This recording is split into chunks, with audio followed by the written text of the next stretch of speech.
So good morning. Good morning. I am Denzel Washington. All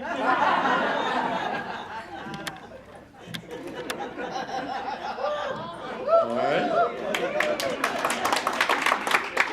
Figure that will kind of awaken some of you in the room and challenge some of others. But as indicated, I am Ron Parker. I have the pleasure of being the President and CEO of the Executive Leadership Council, one of the organizations that has partnered with John and Michael Chen and also Sid Wilson on this concept of the new majority.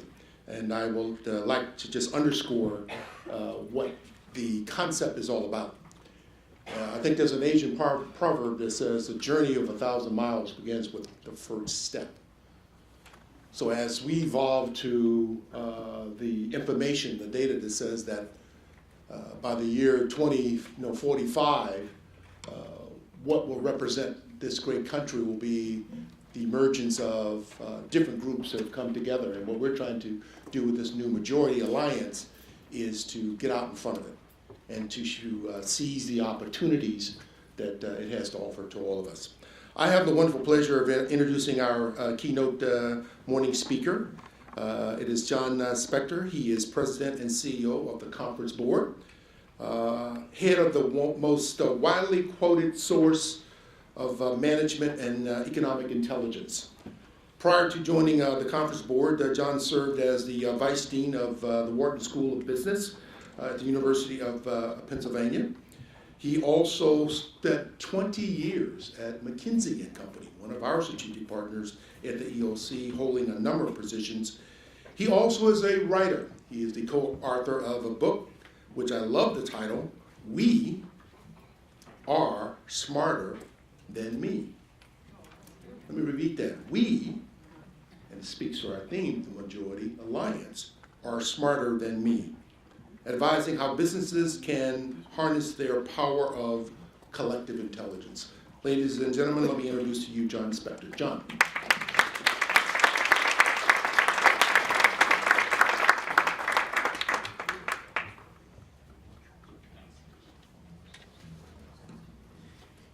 I have to set my clock timer. There we go.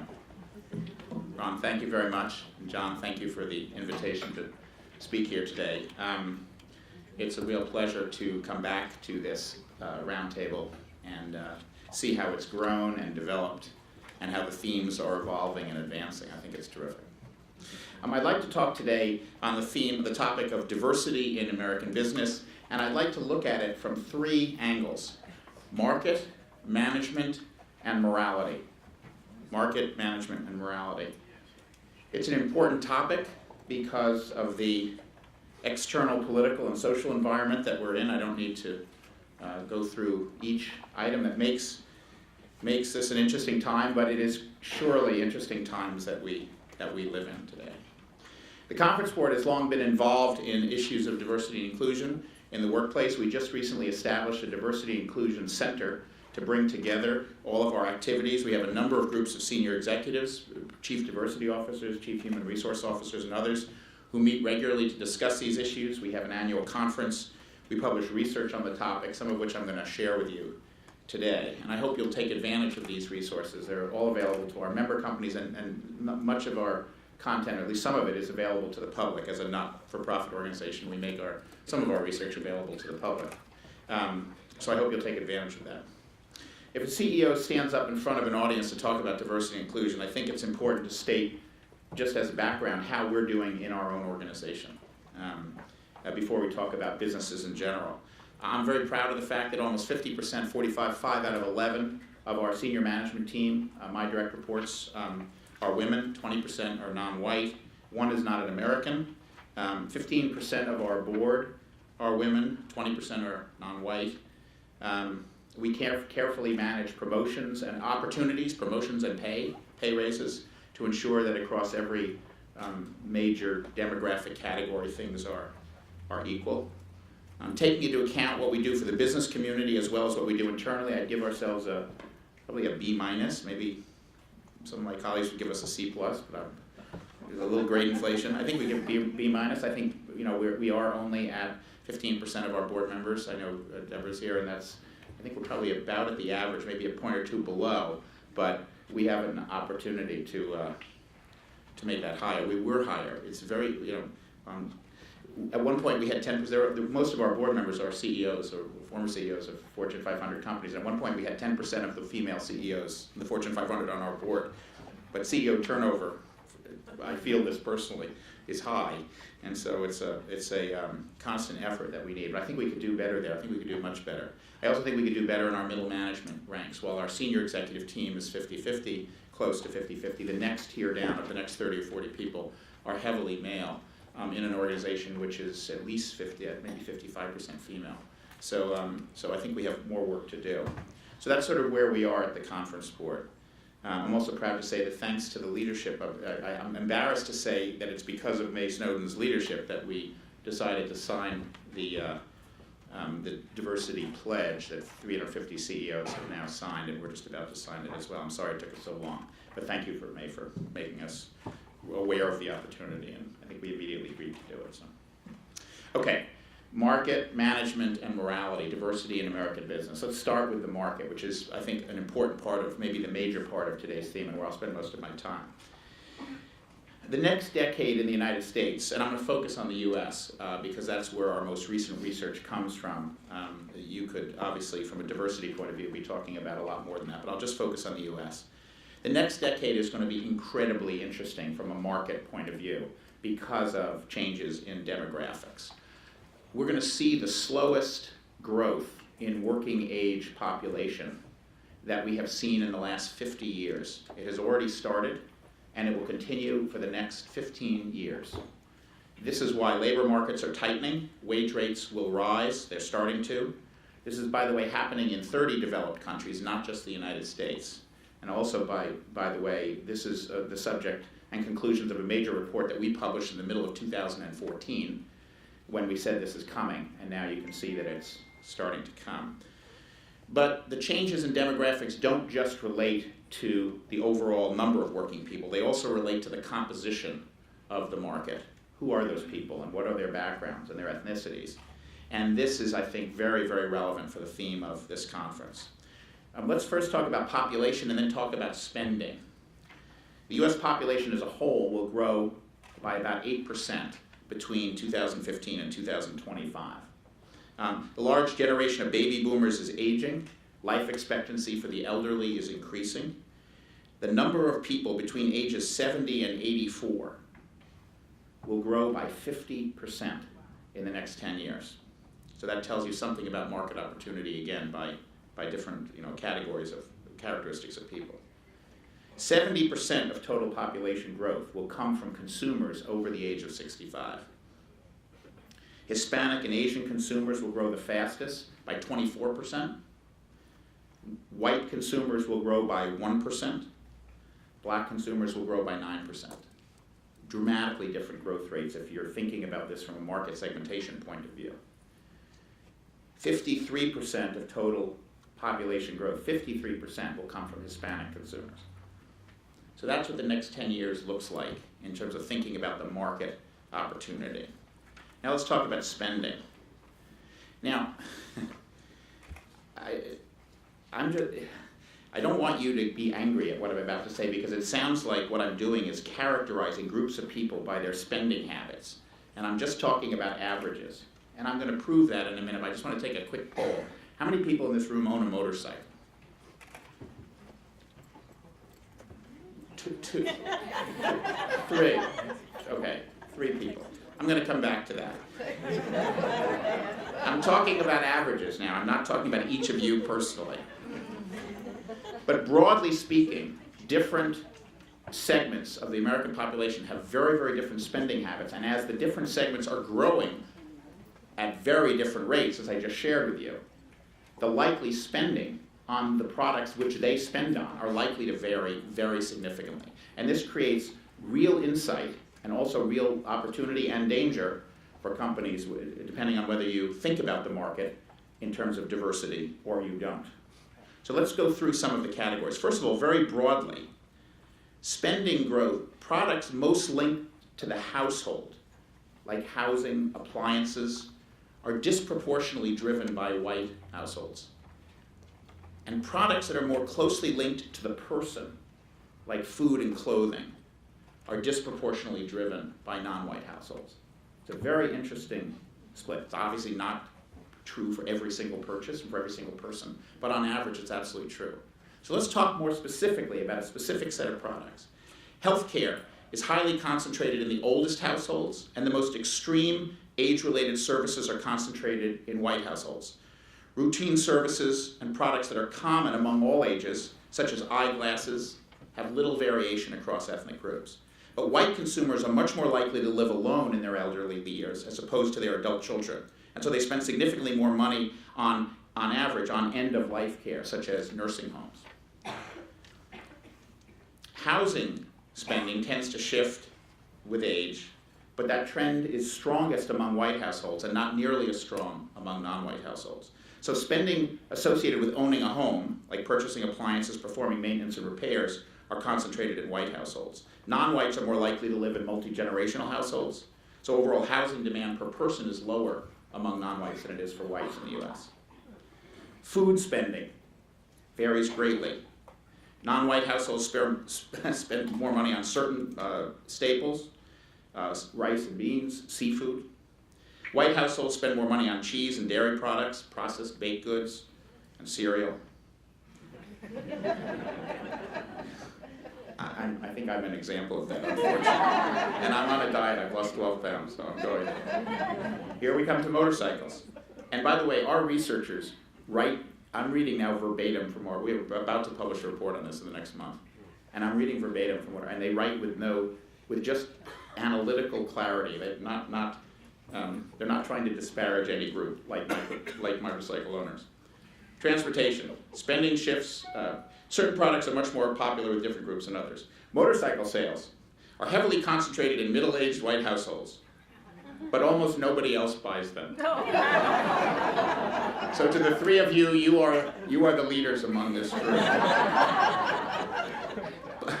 Public transportation is particularly popular with non-white households.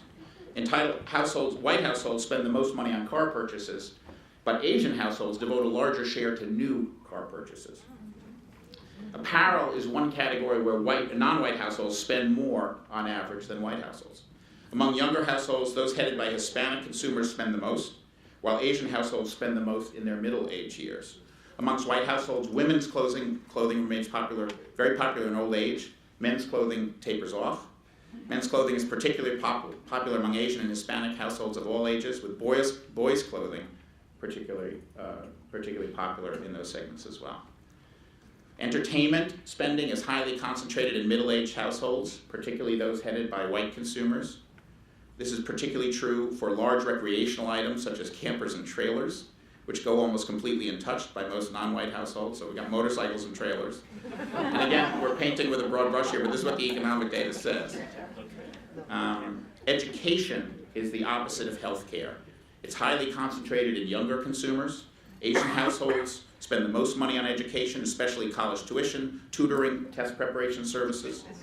Vocational school is most popular with younger middle-aged households. Hispanic households spend the most money on school supplies. Capturing these differences, they're pretty dramatic. And given that the different growth rates of the different segments, it really it's important that every business, because every business is in one of these categories, essentially. It's really important that we think about the market, not just as the new majority, but your segment. And what is the segment that you're going after doing? Where is the growth? If the growth is not in your segment that you currently target, how are you going to tap that growth? At least for the next 10 years, growth in the US is going to vary very significantly by demographic category. So market, management, and morality. Let me turn to management very quickly. It's the second lens through which we can think about diversity. There's a lot of research that talks about the benefits to management and to organizations, the benefits of diversity and inclusion. I want to share some very specific research in one area that you perhaps haven't seen before, because most of the research is well known. We studied 200 companies around the world to understand the relationship between two things, inclusion and innovation. And we've published a report called Inclusion and Innovation, Leveraging Diversity of Thought to Generate Business Growth. Again, I encourage you to take a look at it. The most innovative companies in our survey, those with the track record of continued innovation, were more than 4 times as likely as others to describe their company as highly inclusive. 4 times as likely. Now, that doesn't prove causality. I'm sure there's going to be other discussion about causality, but the correlation is too strong to ignore, too big, I should say, to ignore. And I think companies need to think about that very, very carefully. Here's another unexpected insight. The relationship between the HR function, and in particular between the D&I function, and the business units that are responsible for innovation was critical to success. Companies that were innovative weren't just more inclusive. They also had a better collaborative relationship between the business units and the D&I function or the HR function. They worked together more closely. They had more aligned goals. They saw the goals clearly the same. We also found that they defined and measured or assessed inclusion very differently. The innovators, if I can call them that, were much more positive about the state of inclusion than were the D&I folks. Maybe D&I folks are sort of, always thinking that the glass is half full, which is probably a good thing.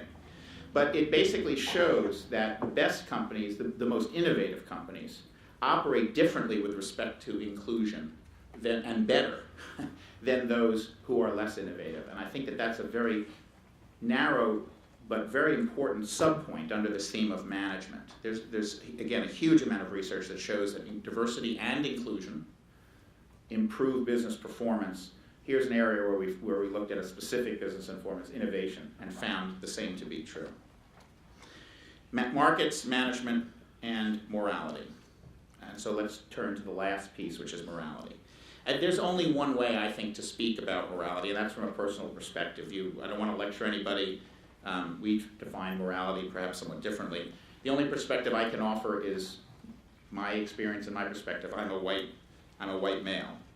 When I think about diversity, I think about equal opportunity, making sure that everyone gets the same opportunity. I've led a very privileged life. My parents were reasonably well off. I went to great schools. I had some luck. But I also worked very hard.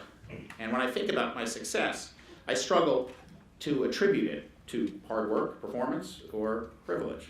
And I'm sure both played a role. I've also learned that I have no conception of the experiences that those who are not white men have. I mean, I'm aware of it, but I have no tangible perception. It wasn't my experience. My wife is Chinese. We talk about this a lot. And as she describes how she grew up, she's very accomplished, how she grew up and the experiences that she's had and continues to have, it's so foreign to me. I can hear it and I can understand it, but I can't put myself in that place. I think this is important because white men are in a majority role in leadership. I think it's important for all of us, white men and everyone else, to assume that it's very hard to understand this. It doesn't mean it's impossible, it doesn't mean we shouldn't try. I think this is a moral issue. But it's very hard personally to experience that moral issue. We need help. We need help in thinking about it and talking about it and in tackling it. Not about the market, I think we can understand that fully. I think not about management, we can get that. But on the moral dimension of this issue, it's a challenge. And again, I'm not saying that to be defensive, I'm just saying that it's something to be aware of, at least from my personal perspective. So, to sum up, in the US, we are going to see a new normal. The demographics will drive it. Market imperatives for understanding the different diverse segments of our market are absolutely critical. Ignore it at your peril in your companies. Management imperatives have been around for a longer time. We know about it. It's clear. Again, ignore that at your peril. The moral imperatives for understanding this, I think, are tricky and challenging, but I think we have to tackle diversity on all 3 dimensions, not just the first 2. And as I said when we began, we live in very interesting times. So I've got a couple minutes for questions, I think. Thank you. So.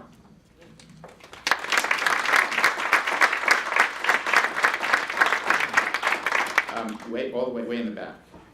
Hi, thank you for your remarks. And just had a quick question to follow up on the last point that you just made about the difficulty of understanding an experience that isn't your own. And just wondered if you might share some thoughts on ways to help others understand what that experience is like, some practical tips. how I can increase my understanding, or how? What we can do to help increase others' understanding. I think it starts one-on-one.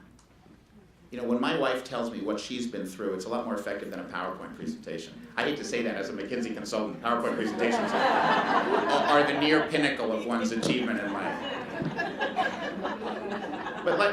But it's very hard. It's very hard to ignore a single person's experience. I remember when I don't know if you were. I mean, there's a couple of conference board people here, but I don't think you were around when I first came. I mean, you were involved with the conference, but I don't think you were in this meeting, May, where we had sort of diversity training discussions. And at my table, there were two women, both of whom were from somewhere in Eastern Europe. Let's say it was one of the stands. Kazakhstan. We have two employees from Kazakhstan. And one of them said that she felt uncomfortable when the other one would come up to her in the pantry and speak Kazakh to her, because it made her feel different from all the rest.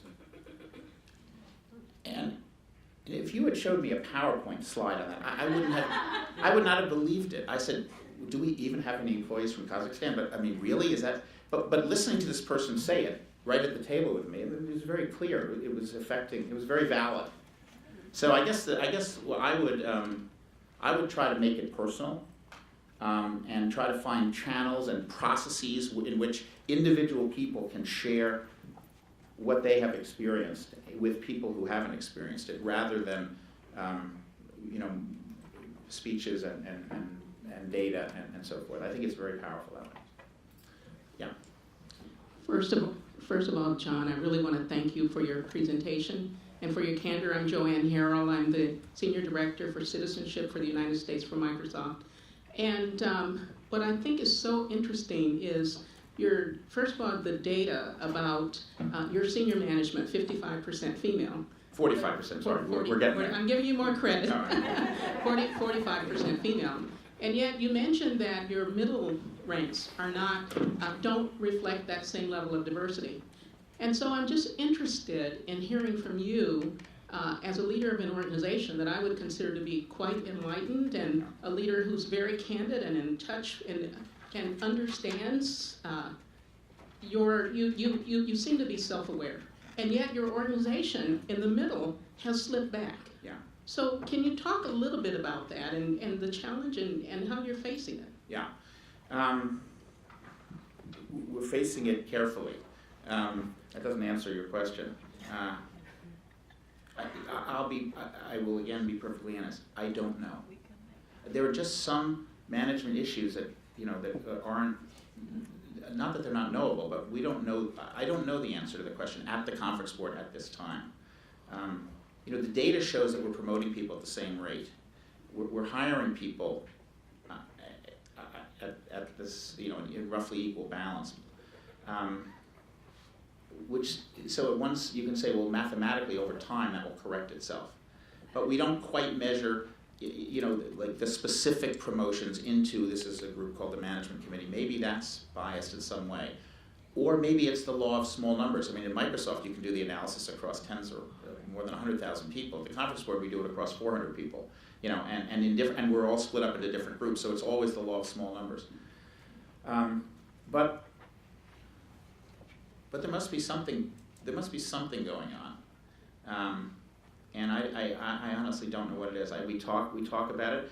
We don't talk about it all the time. I mean, we have lots of other priorities. So I don't yet know. I guess these are. It's troubling to go through business and have 5 or 6 or 7 issues, some of which relate to this, some of which don't, and just not know. I mean, why is turnover in our councils higher than it should be? Why do we not have enough female middle managers? We just don't know. We're trying to figure it out. I wish I could give you a better answer. Last question. I think one more minute. Okay. Thank you, John. I'm Fran Diller, Diversity and Inclusion Leader for Texas Instruments. My question is, in listening to your comments and remarks around inclusion and innovation, in those companies that were most innovative were 4 times likely to be inclusive. for the study, how did you define inclusion? So I'm going to give a longer than necessary answer to a simple question. So the short answer is we let the companies define it. So it was a very simple process. But in the report, we go into detail on how they defined it, and what we found is that they defined it differently, and actually the most important difference wasn't between companies, although there were some. It was between the innovators and the D&I people. So when the innovators and the D&I people were talking to each other and responding to our survey, they were each responding to a different definition, which seems to me to be a very interesting opportunity for companies within a company to say, hey, let's at least define what we're talking about. And not that there's a right or wrong, but let's understand. And it's not a question that at least I would have thought to ask. And the answer, our researchers fortunately did. It was, I think the answer is very instructive. So, so that's how we sort of defined it. I know that there's a long day ahead of you, so I don't want to take too much of your time. But again, John and Ron, thank you for the opportunity, and I really appreciate it. Thank you.